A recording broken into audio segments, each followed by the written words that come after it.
20 नवंबर करीब आते ही नौशेरा फिरोज सकाफती रंगों से सज गया है। टोपी अजरक पहनकर रैलियां निकाली जा रही हैं। सिंधी सकाफत की अहम पहचान टोपी की मांग में भी इजाफा हो गया है, जिससे टोपी बनाने वाले कारीगर बहुत खुश हैं।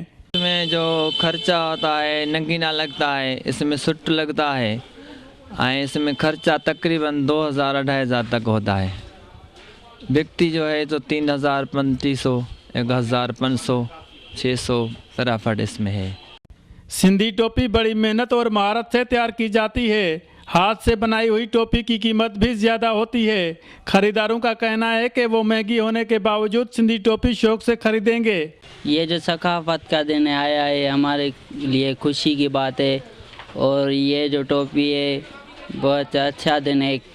जैसे ईद का दिन होता है ऐसे ये हमारे लिए दिन। शहरियों का कहना है कि सिंधी सकाफत को दुनिया भर में उजागर करने के लिए सकाफती दिन निहायत अहमियत का हामिल है, इसलिए उसे भरपूर अंदाज में मनाएंगे। जाहिद राजपर, समा, नौशेरा फिरोज।